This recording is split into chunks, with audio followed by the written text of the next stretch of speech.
اما 100 درود خدمت برای بچه‌های گل. خیلی خیلی خوش اومدید به ویدیو جدید.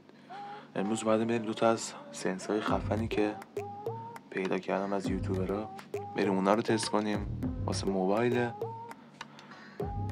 یه ویدیو در مورد پیسیش هم میذارم، سنسیوتی رو.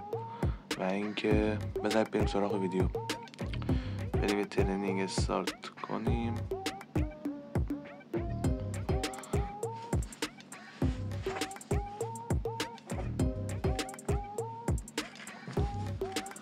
آقا اولین سنسر رو بذار من وارد کنم اینجا. این سنس چرت و پرت گذاشتم. اولی رو میذارید تو 98. آره اینو باید اوکی کنم. بذار من اوکی کنم بعد برد. خب آقا اولی رو میذارید رو 98، دومی 91، 98، سومی 98، 2x اسپوی، سومی 98، چهارمی 73، پنجمی 59، آخری هم 45. تیرتون هم باید بذارید 44%. دی پی آی هم نداره، برای سنس بعدی داره. اینجا با چند تا آنهای مختلف تستش میکنم. حالا من یه وودپکر، یه دونه یو ام پی یا دولول، حالا بذار یه شاتگان بردارم، یه شاتگان، یه دیزرت.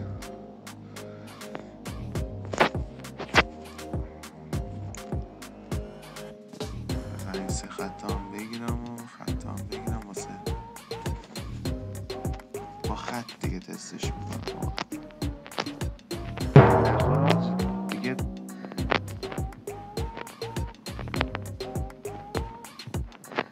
قد دایی میشیم. حالا من زیاد تمرین نکردم. یه دو میخوره آجی، چون دی پی ای نداره.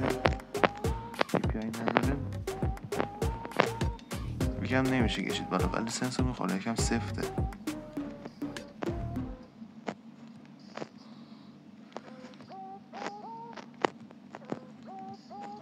نگاه ایدو میخوره. حالا وودپکر من لول 6 نمیدونم حالا تاثیر داره یا نه، ولی با گانای دیگه هم شاید بهتر بخوره. بازم خودتون برید تست کنید و آره خلاصه بریم برای سنس بعدی. من سنس اوکی کنم و بهتون میگم. حالا سنس دومی هست. اولی رو 100، دومی رو 90، سومی رو 92 و چهارمی رو 78، پنجمی رو 45 و آخری هم 30. درصد تیرتون هم میذارید رو 50 و دی پی آیتون هم میذارید روی 640. قبلی دی پی آی نداشت.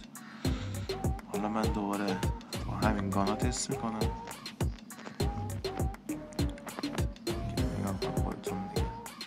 آقا این چرا هیت نمیخوره؟ من الان داشتم تستش میکردم هیت میخوره. قبل ویدیو ما ویدیو رو شروع میکنیم هیت نمیخوره. اوضاع خیته. باید از دور بزنم، از نزدیک بزنم. اونم حالا شما دور میزنید. اسنایپ پلیر دیگه سنس نمیخوان که دوتا پینگ رو ناکن چی. اینم حالا کی داره زنگ میزنه، ولی پینگ اوضاع خیته. اوضاع پینگ خیته. آره خلاصه آقا این هیت نمیخورد. من قبل ویدیو هیت میخورد. آره خلاصه همین دوتا بودش سنسایی که پیدا کرده بودم. بازم خودتون برید تست کنید با گانای دیگه. و اینکه اگه از این ویدیو خوشت اومد لایکو بزن، سابسکرایب بکن، کامنت هم برامون بذار. اگه از این موضوع زیاد خوشتون میاد پارت 2، پارت 3، هر چند تا پارتی که بخواید براتون میگیرم. ویدیوهای خرج کردنی اسکوید گیم هم قراره واسهتون بذارم، حالا اگه شرطش گیر بیاد بی پول نشیم.